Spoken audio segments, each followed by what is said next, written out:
ఇప్పుడు బ్యాక్గ్రౌండ్ స్టోరీతో సహా మొత్తం వద్దాం.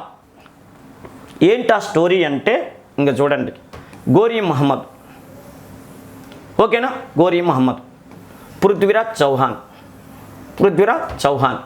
Background of the battle of Tarain. Tarain యుద్ధానికి ఉన్న ప్రత్యేకత ఏంది? భారతదేశంలో 1191 సంవత్సరంలో మొదటి తరైన్ యుద్ధం జరిగింది. అసలు తరైన్ యుద్ధం ఎందుకు జరిగింది, లేదా ఆ తరైన్ యుద్ధాన్ని మరి పేరుతో పిలుస్తారా అంటే తరైన్ యుద్ధాన్ని స్థానేశ్వరి యుద్ధం అనే పేరుతో పిలుస్తారు.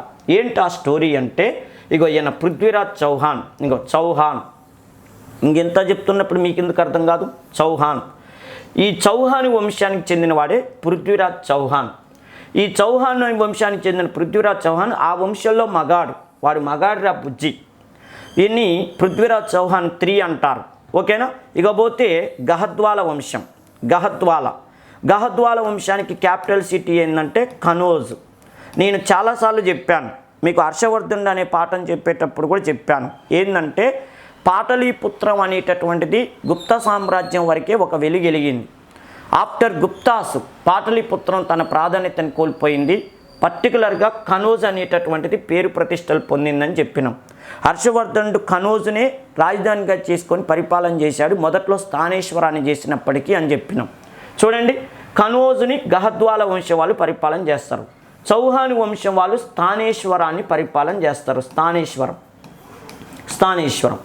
స్థానేశ్వరాన్ని పరిపాలన చేయడంతో పాటు వీళ్ళకి ఢిల్లీ కూడా వీళ్ళ చేతుల్లోనే ఉంటుంది. అంటే ఢిల్లీ స్థానేశ్వరం చౌహాన్ వంశం చేతిలో ఉంది. ఇక్కడ ఒక విషయం ఏంటంటే ఇద్దరు మగాళ్ళు ఒకేసారి పుట్టారు, ఇద్దరు మగాళ్ళు ఒకేసారి పరిపాలన చేస్తారు, పుట్టడం కాదు పరిపాలన చేస్తున్నారు. ఇద్దరు మగాళ్ళు ఎవరంటే, కొద్దిసేపు ఈ మగాన్ని మనం పక్కన పెడదాం, గోరీ మహమ్మద్ని. మన వాడెవరంటే చౌహాన్ వంశానికి చెందినటువంటి పృథ్వీరాజ్ చౌహాన్ అనేటువంటి వాడు నెంబర్ 1 క్యాండిడేట్, ఇందులో తిరుగులేదు, వాడు సూపర్ స్టార్. కనోజ్ రాజ్యాన్ని గహద్వాల వంశం తరపున ఎవరు పరిపాలన చేస్తారంటే జయచంద్రుడు అనే రాజు పరిపాలన చేస్తాడు, జయచంద్రుడు. ఈ జయచంద్రుడి వయసేమో ప్రకాశ్ రాజు వయసు, పృథ్వీరాజ్ చౌహాన్ వయసేమో మన బన్నీ వయసు, ఓకేనా, బన్నీ వయసు అనుకోండి. ఏమో ప్రకాశ్ రాజు వయసు. విషయం ఏంటంటే ఈ పృథ్వీరాజ్ చౌహాను కనోజ్ను ఆక్రమించాలని ట్రై చేస్తుంటాడు. ఈ జయచంద్రుడు చౌహాన్ వంశ ఆధీనంలో ఉన్నటువంటి స్థానేశ్వరాన్ని ఢిల్లీని ఆక్రమించాలని ట్రై చేస్తుంటాడు. ఇద్దరికి డి అంటే డి, ఆ వంశంలో వాడు మగాడు, ఈ వంశంలో ఈడు మగాడు, ఇద్దరు మగాళ్ళతో గొడవ స్టార్ట్ అవుతుంది. కాకపోతే ఏజ్ గ్యాప్. డి అంటే డి అంటున్న టైంలో జయచంద్రుడు బిడ్డని మన పృథ్వీరాజ్ చౌహాన్ చూస్తాడు. ఆ అమ్మాయి పేరే సంయుక్త. ఈ భార్యల పేర్లు కూడా గుర్తుపెట్టుకోండి, ఓకేనా. ఈ మధ్యకాలంలో ట్రెండ్ మార్చిండు, భార్యల తల్లుల పేర్లు కూడా అడుగుతుండే ఎగ్జామ్లో జతపరచమని. పృథ్వీరాజ్ చౌహాన్ లవర్ ఎవరు? సంయుక్త. ఎవరు బిడ్డ? జయచంద్రుడి బిడ్డ. అసలు ఈ గోరీ మహమ్మద్ అనేవాడు ఇండియా రావడానికి కారణమే ఇదన్నమాట. జయచంద్రుడి బిడ్డ అయినటువంటి సంయుక్త కాలేజీ పోతుంది అనుకోండి, పృథ్వీరాజ్ చౌహాన్ చూస్తాడు, చూసి లవ్ చేస్తాడు. విషయం ఏంటంటే వాడు ఆ అమ్మాయిని లవ్ చేసేటప్పుడు వాళ్ళ బిడ్డని తెలియదు. వాడు చాలా రోజుల నుంచి ఆ అమ్మాయి కోసం వెతుకుతుంటాడు. మొత్తానికైతే ఆ అమ్మాయి ఒప్పుకుంటుంది, ఓకే. అయిన తర్వాత తెలిసింది ఆ అమ్మాయి జయచంద్రుడి బిడ్డ అని. అర్రర్రే, పోయి బద్ధశత్రుడి బిడ్డను లవ్ చేసిన ఇంద్ర నాయన అనుకుండు. కానీ ప్రేమ చాలా గొప్పది, ఎట్లయినా సంయుక్తను దక్కించుకోవాలి. ఏం చేయాలని చెప్తే, ఒకసారి అసలు మీ డాడీకి చెప్పు, తర్వాత చూద్దాం అన్నాడు. విషయం ఏంటంటే వాళ్ళ డాడీకి చెప్పింది. డాడీ అంటే నువ్వు నసుకుతుంటేనే నాకు అర్థమైంది, ఎవడో చెప్పు అన్నాడు. ఎవరు లేరు డాడీ, ఇంకో పృథ్వీరాజ్ చౌహాన్ డాడీ అన్నది. నీకు గోబల బాగా కొడతా, నువ్వు పెళ్ళైన ఉపేందర్ సార్ని అడుగు, నేను పెళ్లి చేస్తా, కానీ ఈడంటే నాకు అసలు పడదు, ఎట్టి పరిస్థితుల్లో నేను చేయను అన్నాడు. డాడీ నీకు ఇన్ఫర్మేషన్ ఇస్తాను అంతే, వాడిని నేను లవ్ చేస్తున్నా, వాడిని నేను పెళ్లి చేసుకుంటా, నువ్వేం చేసుకుంటే చేసుకోపో అన్నది. నీకు అర్థం కావట్లేదు అన్నాడు. ప్రేమ గురించి నీకేం తెలుసు డాడీ అని చెప్పి గొడవ. ఈ టైంలో వాడికి చెప్పింది, మా డాడీ అసలు ఒప్పుకోవట్లేదు, నువ్వంటేనే మా డాడీ పిచ్చి కోపడుతుంది అని చెప్తే ఏం చేద్దాం అన్నాడు. ఏముంది వచ్చేస్తా అని చెప్పి సంయుక్త నమ్మితే జంపు మ్యారేజ్ చేసుకున్నారు. ఇప్పుడు వీడికి ఒళ్ళు మంట జయచంద్రుడికి. అసలుకే వాడంటే నాకు పడదు, నా బిడ్డను లేపుకొని పోయి పెళ్లి చేసుకుంటూ వాడి సంగతి చూడాలని చెప్పి పిచ్చి కక్షతో ఉన్నాడు జయచంద్రుడు. ఈయన్ని వాడు ఓడించాలంటేనేమో ఏజ్ గ్యాప్, వాడికేమో బన్నీ వయసా, వీడికేమో ప్రకాశ్ రాజు వయసా, ఎట్లా వాడిని వేసి పడేయాలని చెప్పి ఆలోచిస్తుంటాడు. ఈ స్టోరీ నేను కొద్ది మసాలాలు పెట్టుంచవచ్చు, కానీ ఈ స్టోరీ గురించి ఒక అద్భుతమైన పుస్తకం వచ్చింది. అదే చాందు బర్దాయ్. చాందు బర్దాయ్ రచించినటువంటి పృథ్వీరాజు రాసో, చాందు బర్దాయ్ అనేవాడు రాసిన పృథ్వీరాజు రాసో అనేటటువంటి పుస్తకం ద్వారా ఇప్పుడు నేను చెప్పిన స్టోరీ అంతా తెలుస్తుంది. ఎలా? జయచంద్రుడు గహద్వాల రాజు, కనౌజు పరిపాలకుడు, పృథ్వీరాజ్ చౌహాను స్థానేశ్వరం ఢిల్లీ రాజు, వాడు సూపర్ స్టారు, వాడికి వీడికి అసలు పడదు. రాని సంయుక్త జయచంద్రుడి కుమార్తె, ఆమెని వీడెత్తుకొని పోయి పెళ్లి చేసుకుంటూ ఈ కక్ష ఇంకా రాజ్యం అగ్నికి ఆజ్యం పోసినట్టయింది. ఇలా గొడవ వల్లనే తర్వాత పెద్ద ప్రమాదం వచ్చిందని చెప్పి జయచంద్రుడు ఆస్థాన పండిది మన పృథ్వీరాజ్ చౌహాన్ ఆస్థానంలో ఉన్న చాందు బర్దాయ్ రచించిన పుస్తకమే పృథ్వీరాజు రాసో అనే పుస్తకం. ఓకే కదా? సంస్కృతంలో వచ్చింది. 200 days 200 సెంటర్స్ దుమ్ము లేపింది. ఓకే కదా? ఇది చాందు బర్దాయ్ రచించినటువంటి పృథ్వీరాజు రాసో, ఈయన పేరు మీదనే పృథ్వీరాజు రాసో అనే పుస్తకం వచ్చింది. సంయుక్త ఈయనకి సంబంధించిన పెద్ద నాటకం, అది గొప్ప నాటకం అండి. ఓకేనా? నాటకాలు అవి కూడా గుర్తుపెట్టుకుని, అది నాటకమా ఏదన్నా కావ్యమా అంటాడు. నాటకం. క్లియర్ కదా? ఇప్పుడు మీరు ఇంకా మీకే అర్థమై ఉంటుంది. జయచంద్రుడికి ఒళ్ళు మంట, ఈయన వేసి పడేయాలి. చూడు, వాళ్ళ అమ్మాయిని పెళ్లి చేసుకుని ఈయన ఎట్ట వేసి పడేయాలని దుర్మార్గుడు ఆలోచిస్తాడు. అప్పుడు ఇండియాకి రావాలని తహతహలాడుతున్నవాడు గోరీ మహమ్మద్ ఇండియాకి ఎందుకు రావాలనుకుంటాడు అంటే, అప్పటి ఖలీఫా మన గోరీ మహమ్మద్కి ఒక ఆదేశం జారీ చేసిండు. ఏంటంటే, నువ్వు ఇండియాకి వెళ్ళాలి, ఇండియాలో ఇస్లాం రాజ్యాన్ని స్థాపించాలి. నీకంటే ముందు ఉన్నటువంటి వాళ్ళు చాలామంది ఇండియాకు వెళ్ళారు, కానీ వాళ్ళు మతం మీద పెట్టిన ఇంట్రెస్ట్ రాజ్యాన్ని స్థాపించడంలో దృష్టి పెట్టలేదు. నేను మాట్లాడుతున్న ప్రతి పదం మీ మైండ్లో దిగబడిపోవాలి. చూడు, ఖలీఫా ఏమంటాడు, నీకంటే ముందు భారతదేశానికి వెళ్ళిన వాళ్ళు మతం మీద పెట్టిన ఇంట్రెస్ట్ రాజ్యాన్ని స్థాపించాలనే దాని మీద దృష్టి పెట్టలేదు. గోరీ, నువ్వేం చేస్తావో నాకు తెలియదు, నువ్వు వెళ్ళాలిరా అని చెప్పిండు. అసలు ఇంత గోరీ ఎవరు అంటే, ఇవాళ మన ఆఫ్ఘనిస్తాన్ ఎందుగా, మన ఆఫ్ఘనిస్తాన్లో సగభాగం గజనీ రాజ్యం, సగభాగం గోరీ రాజ్యం. గోరీని పరిపాలన చేసినోడు గోరీ మహమ్మద్, గజనీని పరిపాలన చేసినోడు గజనీ మహమ్మద్. ఓకేనా? గోరీ అనేది ఒక రాజ్యం, గజనీ అనేది ఒక రాజ్యం. ఆ రాజ్యాల నుంచి వచ్చి మన దేశాల్లో యుద్ధాలు చేసిన వాళ్ళు మహమ్మదులు. అందుకని గోరీ మహమ్మద్, గజనీ మహమ్మద్ అంటాం. గజనీ మహమ్మద్ అనేవాడు గోరీ కంటే ముందు వచ్చాడు. వాడు మతం మీద ఇంట్రెస్ట్ పెడతాడు, సంపాదన మీద ఇంట్రెస్ట్ పెడతాడు, రాజ్యాన్ని స్థాపించడం మీద ఇంట్రెస్ట్ పెట్టలేదు. అందువల్లనే ఇండియాలో 17 సార్లు దండయాత్ర చేసినా వాడు సక్సెస్ కాలేకపోయాడు. ఆ లోటును తీర్చాలని 1175 నుంచి అప్పటి ఖలీఫా ఊకే ఈయన నెడతండు గోరీ మహమ్మద్ని. పోరా నాయన అంటే, ఎందుకు సార్ నన్ను నెడతారంటే, నా జీవిత లక్ష్యం రా, ఖలీఫాలని వాళ్ళం వరుసగా వస్తున్నాం, కానీ ఇండియాలో ఇస్లాం రాజ్యాన్ని ఢిల్లీని ఆక్రమించే మగాడు లేడని నాకు బాధేస్తుందిరా, నువ్వన్నా ఆ పని చేసి పెట్టరా, నేను ఖలీఫాగా ఉన్నప్పుడు ఈ పని చేశానని రికార్డుల్లో రాసుకుంటా అని చెప్తే, ఒకసారి ఇండియాలో సింహాలు ఉన్నాయి సార్, ఒక్కొక్కడు రామ్ చరణ్ తేజ, మగధీర, బాహుబలి, ప్రభాస్ లాగా ఉన్నారంటే, వాళ్ళతో నువ్వు తన్నులైనా దీని కానీ ఇండియాలో ఇస్లాం రాజ్యాన్ని స్థాపించాలరా. రేయ్, ఖలీఫాల సుదీర్ఘకాల కలరా ఇది. ఇండియాలో ఢిల్లీని ఆక్రమించాలి, ఇస్లాం రాజ్యాన్ని స్థాపన, హిందూ యుగంతో వర్ధిల్లుతున్న ఇండియాని ఇస్లాం యుగంతో వర్ధిల్లే ఇండియాగా మార్చాలనేది మా సుదీర్ఘ సంకల్పం రా అంటే, ఒకసారి నువ్వు వచ్చి చూడు, ఇంటికి కూడా రాని అట్ట కొట్టేటట్టు ఉన్నారు ఇండియాలో రాజపుత్రులు. అప్పుడు రాజపుత్రులు పరిపాలన చేస్తారు సార్ అంటే, రాజపుత్రులైనా ఎవరైనా వాళ్ళలో వాళ్ళ గొడవలు ఉంటాయిరా, గొడవల్ని నువ్వు క్యాచ్ చేసుకోరా నిద్రమొక్కవాడా అని చెప్తుంటే, అప్పుడు వాడు గోతి దగ్గర నక్కలాగా ఎదురు చూస్తుంది ఈ గొడవలు అవుతున్నప్పుడు. ఈ జయచంద్రుడు గాడు, కనౌజు పరిపాలకుడైన జయచంద్రుడు అనేవాడు పృథ్వీరాజ్ చౌహాన్ని ఓడించలేక అప్పుడు ఎవరిదైనా చేతులు కలుపుదాం అనుకుంటుంటే వచ్చినోడే గోరీ మహమ్మద్. అర్థమైందిగా? గోరీ మహమ్మద్ లక్ష్యం ఇండియాలో స్థానేశ్వరాన్ని, ఢిల్లీని ఆక్రమించాలి. జయచంద్రుడి లక్ష్యం ఏంది? స్థానేశ్వరం, ఢిల్లీ పరిపాలకుడిని పృథ్వీరాజ్ చౌహాన్ని వేసిపడేయాలి. చూడు ఎంత దుర్మార్గమైన ఆలోచనలో. అల్లుడు అనేటటువంటి విషయం కూడా పక్కన పెట్టి ఈ దున్నపోతోడు వారితో చేతులు కలపటంతో ఇక చూసుకో, ఇండియాలో ఒక యుద్ధానికి శ్రీకారం చుట్టినట్టయింది. ఆ యుద్ధంలో పరిస్థితి ఏంటంటే, పృథ్వీరాజ్ చౌహాన్ అనేవాడిని ఈ జయచంద్రుడు అనేవాడు, గోరీ మహమ్మద్ ఇద్దరు కలిసి 1వ తరైన యుద్ధం 1191 సంవత్సరంలో 1వ తరైన యుద్ధం దగ్గర యుద్ధానికి సిద్ధపడ్డారు. ఆ యుద్ధంలో విషయం ఏంటంటే, మొదటి తరైన యుద్ధంలో ఇప్పుడు 2 తరైన యుద్ధాలు జరిగినాయి. మొదటి తరైన యుద్ధంలో యుద్ధానికి మామను ఆ దుర్మార్గుడైన గోరీ మహమ్మద్ వస్తున్న విషయాన్ని తెలుసుకున్న మన పరిపాలకుడైనటువంటి ఎవరైనా మన పృథ్వీరాజ్ చౌహాన్ ఏం చేసిండు, భారతదేశంలో ఉన్న చక్రవర్తులందరికీ, ఉత్తర భారతదేశ చక్రవర్తులకి వర్తమానం పంపించాడు. అన్నా రండి, మీరు తప్పకుండా రావాలి, మీరు తప్పకుండా ఎందుకు రావాలంటే భారతదేశంలో ఇస్లాం రాజ్యాన్ని స్థాపించాలన్న లక్ష్యంతో ఒకడు నా ముందుకు వస్తున్నాడు. వాడే గోరీ మహమ్మద్. మా మామగాడు జయచంద్ర గారు దున్నపోతోడు, వాడితో చేతులు కలిపాడు. వాడు మా మామ ఇద్దరు కలిసి నన్ను మీద యుద్ధానికి శ్రీకారం చుట్టారు. మీరు ఏం చేస్తారో నాకు తెలియదు, మీరు నాకు హెల్ప్ చేయాలి. ఇలా మీరు గనక మాకు సంబంధం కాని విషయం అని చెప్పి మీరు పట్టించుకోకపోతే ఇవాళ నా మీదకి వచ్చారు, రేపు మీ మీదకి వస్తారు. మన అఖండ భారతదేశాన్ని హిందూ యుగంగా తీర్చిదిద్దాలని నేను కలలు కంటున్నా. ఈ దుర్మార్గుడు మా ఓడంపై వాడితో చేతులు కలిపాడు, మీరు నాకు హెల్ప్ చేయాలని చెప్పి ఉత్తర భారతదేశ రాజపుత్ర రాజులందరికీ వర్తమానం పంపించాడు. మన ఎవరైనా హీరో పృథ్వీరాజ్ చౌహాన్ పంపించాడు. అప్పుడు మిగతా ఉత్తర భారతదేశ రాజ్యాలు చెప్పాయి, తమ్ముడు ఆల్రెడీ బండ్లు బయలుదేరినాయి అన్నారు. తమ్ముడు ఆల్రెడీ బండ్లు బయలుదేరినాయి, యుద్ధం నీవు చూసుకో, ఇంకా సైన్యం కావాలంటే చెప్పు, మేము పంపిస్తామన్నారు. ఈ మాట అంటే సార్ నాన్న చెలరేగిపోతా అని చెప్పి మొదటి తరైన యుద్ధంలో దుమ్ము దులిపాడు మన పృథ్వీరాజ్ చౌహాన్. విషయం ఏం తెలుసా, ఆ దుర్మార్గులు ఇద్దరు సైన్యాన్ని వేసుకొని వచ్చినప్పటికీ కూడా పృథ్వీరాజ్ చౌహాన్ ఏ విషయంలో కూడా వాళ్ళకు అవకాశమే లేదు. యుద్ధం అద్భుతంగా చేశారు. యుద్ధం జరుగుతున్నప్పుడే మన ఏనుగు బలాన్ని, పృథ్వీరాజ్ చౌహాన్ దగ్గర ఉన్న అద్భుతమైన బలం ఏంటంటే గజబలం ఉంది. ఆ గజబలంతో విహారం చేస్తున్నప్పుడు యుద్ధం మధ్యలోనే ఈ దున్నపోతు తప్పించుకొని పోయిండు జయచంద్ర గారు. వా అమ్మాయిడు ఇంత సూపర్ స్టార్ కాబట్టే మా అమ్మాయి లవ్ చేసింది, వీడు నా వల్ల కాదని చెప్పి వాడు జంప్ అయ్యిండు.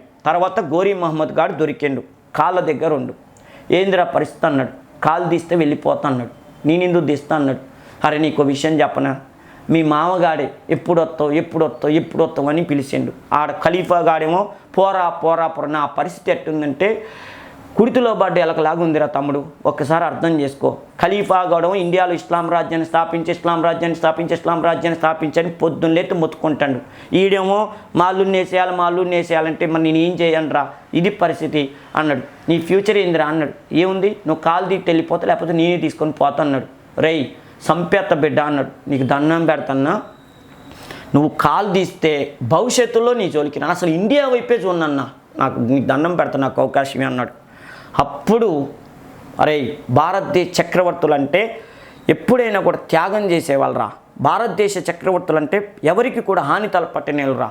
ఇప్పుడు నా మామయ్య మాట నువ్వు వచ్చావని నాకు అర్థమైంది, తొబ్బేయి, మళ్ళీ కంటికి కనపడితే నేను ఊరుకోనని చెప్పిండు. సీన్ కట్ చేస్తే గోరీ మహమ్మద్ గారు వెళ్ళిపోయిన గోరీ మహమ్మద్కి అక్కడ గోరీ కొండల్లో కూర్చున్నప్పుడు ఆలోచన వచ్చింది, వాడు మగాడ్రా బుజ్జి, ఏమైనా వాడు మగాడ్రా, అసలు భలే యుద్ధం చేసిండ్రు వాడు, వాళ్ళ మామగాడు మధ్యలోనే తప్పించుకొని పోయిండు దున్నపోతోడు. ఇక నాకు అర్థమైంది, ఇండియాలో ఎవరిని ఓడిస్తే మిగతా వాళ్ళంతా కంట్రోల్ అవుతారంటే పృథ్వీరాజ్ చౌహాన్ని ఓడిస్తే మిగతా రాజులంతా కంట్రోల్ అవుతారు. నాకు ఆ సినిమా అర్థం కళ్ళ ముందు కనపడుతుంది. వాడు అన్న మాటలు, వాడు సినిమా చూపించిండ్రు ఆ యుద్ధంలో. ఏమైనా వాడు మగాడ్రా, వాడిని వేసేయాలంటే ఇప్పుడు నేను మొదటి తరైన యుద్ధం అప్పుడు తీసిపోయిన సైన్యం ఉందే, ఆ సైన్యం తుపికిగాలు దేనికి పనికిరాలు, అంత ఎట్టుందంటే అడ్డ మీద కూలోళ్ళలాగుంది. అడ్డం మీద కూలోళ్ళని తీసిపోయా. ఇలాంటి వాళ్ళు వద్దు. యుద్ధం మొదలు కాగానే ఏనుగు బలం చూడగానే ఎటువంటి చెట్టు పుట్టకి వెళ్ళిపోయారు. ఈడెక్కడ దున్నపోతులరా నాయన, వద్దు. మగాళ్ళు లాంటి వాళ్ళని తీసుకోవాలి. Diploma course Krishna Manohar IPS, DGP Ramachandra, SP Parashuram, okay, Lakshmi Narasimha, Balayya Babu లాంటి అద్భుతమైన ధృవ రామ్ చరణ్ తేజని పట్టపోవాలి అని ప్లాన్ వేసిండు. ఆ ప్లాన్లో భాగంగా దొరికిన వాళ్ళే కుతుబుద్దీన్ ఐబక్. ఓకేనా, ఇప్పుడు మన హీరో ఆయనే కుతుబుద్దీన్ ఐబక్ అనేటటువంటి వాడు. ఆయన దగ్గర బానిసగా ఉంటాడు గోరీ మహమ్మద్ దగ్గర. ఈ బానిసని నెక్స్ట్ ఇల్టిట్మిష్, తాజుద్దీన్ యాల్డజ్, నాసిరుద్దీన్ కుబాచా, ఓకే, బక్తియార్ ఖిల్జీ, బాగా గుర్తుపెట్టుకోండి. కుతుబుద్దీన్ ఐబక్కు, తర్వాత ఇల్టిట్మిష్, నాసిరుద్దీన్ కుబాచా, తాజుద్దీన్ యాల్డజు, తర్వాత బక్తియార్ ఖిల్జీ. డిప్లొమా కోర్సులో డెహ్రాడూన్లో ట్రైనింగ్ తీసుకున్న వాళ్ళు కృష్ణ మనోహర్ ఐపీఎస్ దగ్గర. అలాంటి వాళ్ళని పట్టుకొని యుద్ధానికి వస్తుండ్రు. అదే యుద్ధమే రెండో తారైన యుద్ధం అంటారు. ఆ యుద్ధం జరిగే మొత్తానికి రెడీ అయ్యి పెద్ద మొత్తంలో సైన్యాన్ని వేసుకొని వచ్చారు. వచ్చేటప్పుడే చెప్పాడు, అరే పోయినసారి అడ్డం మీద కూలాలని పట్టపోయా, పరువు పోయింది. ఈసారి మీలాంటి మెరికల్, పోయినసారి మిమ్మల్ని తీసుకొని పోలేదురా, అది నేను చేసిన మిస్టేక్. ఎందుకంటే నా గోరీ రాజ్యాన్ని ఎవడన్నా ఆక్రమిస్తానేమని చెప్పి మిమ్మల్ని అందరిని ఆడబెట్టిపోయా. కానీ వాడు మంచోడు కాబట్టి నన్ను కాలు తీసి పంపించండిరా, వేరే వాడు నేనే అయ్యి ఉంటే వేసి పడేసేవాడిని రా, నిజంగా వాడు గ్రేట్ రా, కానీ వాడిని ఓడించాలరా. ఎందుకో తెలుసా, ఢిల్లీని ఆక్రమించిన ఘనచరిత్ర నాకు దక్కుతుంది అని చెప్పి సైన్యానికి ముందే మోటివేషన్ చేసుకొని వచ్చాడు. మన పృథ్వీరాజ్ చౌహాన్ చేసిన పెద్ద పొరపాటు ఏంటంటే, పోయినసారి ఓడిపోయినోడు అంటే ఊతే పోయినవాడు. నేను కాలు తీస్తే బతీలాడితే వాడు వెళ్ళిపోయిండు, బతీలాడితే కాలు తీస్తే వాడు వెళ్ళిపోయిండు. వాడు మళ్ళీ నన్ను రెండోసారి నీకు దమ్ముంటి యుద్ధానికి రారా అన్నాడు. అసలు నీ భవిష్యత్తులో నీ కళ్ళకు ముందు కనపడి నన్ను అన్నాడు. కానీ మాట తప్పి యుద్ధానికి వస్తాడు. రాని వాడిని మళ్ళీ టిఫిన్ చేసి మొదలుపెట్టి లంచ్ కాదు టీ బ్రేక్ కల్లా అయిపోయి చేస్తా అనుకోండి. ఈసారి ఆయన చేసిన పెద్ద పొరపాటు ఏంటంటే, మన ఆంటీ ఉందిగా సంయుక్త, ఆమెతో చట్టా పట్టాలు వేసుకొని తిరగటం ఒకటి. రెండో విషయం ఏంటంటే, తోటి చక్రవర్తులు ఎవరిని కూడా యుద్ధానికి పిలవకపోవటం. యుద్ధానికి రండిరా, యుద్ధంలో నాకు సపోర్ట్ ఇవ్వండి అని. పోయినసారి చూడండి, నా వికెట్ పడితే నెక్స్ట్ వికెట్ మీదే అన్నాడు. ఇవాళ నాకెందుకు లేని మీరు సైలెంట్గా ఉంటే రేపు పొద్దున్న వరుసగా మిమ్మల్ని అందరినీ గోరిమామ గారు ఓడిస్తాడని చెప్పిండు. కానీ ఇవాళ ఆ పని చేయలేదు. ఏమన్నాడు తెలుసా, నాకు వేరే వాళ్ళ సపోర్ట్ అవసరం లేదు, నేనే యుద్ధం చేసుకుంటా అన్నాడు. దీనివల్ల ఏమైందంటే, ఇక్కడ పెద్ద బ్లండర్ మిస్టేక్ ఏంటంటే, మన పృథ్వీరాజ్ చౌహాన్కేమో కావలసినంత సైన్యం లేదు. గోరీ మహమ్మద్ ఏమో పోయినసారి లాగా తుప్కీగా లాంటి పట్టుకురాలేదు, నెంబర్ 1 క్యాండిడేట్లను పట్టుకొచ్చిండు. అసలు యుద్ధం అంటే ఎలా ప్లాన్ చేయాలో కుతుబుద్దీన్ ఐబక్ గారికి పర్ఫెక్ట్, వాడు నెంబర్ 1 అనమాట ఆ విషయంలో, పిహెచ్డి చేసిన క్యాండిడేట్. కుతుబుద్దీన్ ఐబక్ గోరీ మహమ్మద్ గారికి చిన్నప్పుడే దొరికింది. అందుకని బానిసగా పెంచుకుని వాడి దగ్గర దాదా అనుకుంటూ బాబా అన్నట్టుగా పెరిగిండు వాడు. అందుకని నా రాజుని గెలిపించడం కోసం నా ప్రాణాలనే తెగిస్తానన్న మొండి ధైర్యంతో ఉన్నాడు కుతుబుద్దీన్ ఐబక్. సైన్యాన్ని మొత్తం గోరీ మహమ్మద్ కంటే ఈడే ఎక్కువ నడిపిస్తాడు. అర్థమైందా? అసలు గమ్మత్ ఏంటంటే, రెండో తరైన యుద్ధంలో అసలు చక్రవర్తి మెయిన్ పోటీదారుడు గోరీ మహమ్మద్. కానీ గోరీ మహమ్మద్ కంటే కుతుబుద్దీన్ ఐబక్ గారి యాక్షన్ ఎక్కువైతుంది. సినిమాలో హీరో కంటే క్యారెక్టర్ ఆర్టిస్ట్ ఎక్కువ నటిస్తున్నట్టు వ్యవహారం ఇక్కడ యుద్ధంలో. అప్పుడు ఆడు మొత్తాన్ని ఇల్టిట్ మిషన్ని, బక్తియార్ ఖిల్జీని అందరినీ మేనేజ్ చేయించి దాదా ఇక బయలుదేరి అన్నాడు. యుద్ధంలో గోరీ మహమ్మద్ పక్కా ప్లాన్తో ఉండు. మన పృథ్వీరాజ్ చౌహాన్ సైన్యం తక్కువగా ఉండటంతో యుద్ధం మొదలుపెట్టారు. దీన్నే రెండో తరైన యుద్ధం లేదా రెండో స్థానేశ్వర యుద్ధం అంటారు. ఈ యుద్ధం టైంకి జయచంద్రుడికి గోరీ మహమ్మద్ వర్తమానం పంపించిండు. ఎరా, పోయినసారి మీ అల్లుడితో గొడవ పెట్టుకున్నావు, యుద్ధానికి నన్ను రమ్మన్నావు, నువ్వు వచ్చినావు, మధ్యలో జంప్ అయినావు. మరి ఈసారి నీ ఆలోచన ఏంది? ఇప్పుడు మీ అల్లుడిని ఓడించడానికి వస్తున్నా, నువ్వు నాకు పూర్తి సపోర్ట్ ఇవ్వాలన్నాడు. ఈ నిద్రమొక్కడు ఏమన్నాడంటే, లేదు మా అల్లుడు సూపర్ స్టార్ అని నాకు తెలిసింది. రెండో విషయం ఏంటంటే, మా అమ్మ ఈ మధ్య ఫోన్ చేసింది, నాన్న బాగున్నావా అని. ఏమైనా కూడా ఫ్యామిలీ చాలా గొప్పదిరా, నేను మా అల్లుడితో గొడవ పెట్టుకోదలుచుకోలేదన్నాడు. మరి ఆ మధ్య నువ్వు నన్ను రారా పోరా రా అని బతిలాడినావు గారు వన్నీ చేద్దామనంటే, అప్పుడు అన్న కానీ మా భారతదేశ పరిస్థితి ఎట్లుంటుందంటే, పెళ్ళైన కొత్తలో తిట్టుకోవటం అలవాటు, కానీ పెళ్ళై కొద్ది రోజులు అయ్యాక మారతారబ్బా. నేను మా అల్లుడు వాడితో గొడవ ఎందుకని నేను ఆలోచించుకున్న ఒకటి. రెండోది మా అమ్మాయి హాస్పిటల్లో ఉందంట, స్కానింగ్ క్యారింగ్ అంట. మరి ఇప్పుడు నేను మా అమ్మాయిని చూడటానికి పోతున్నాడు.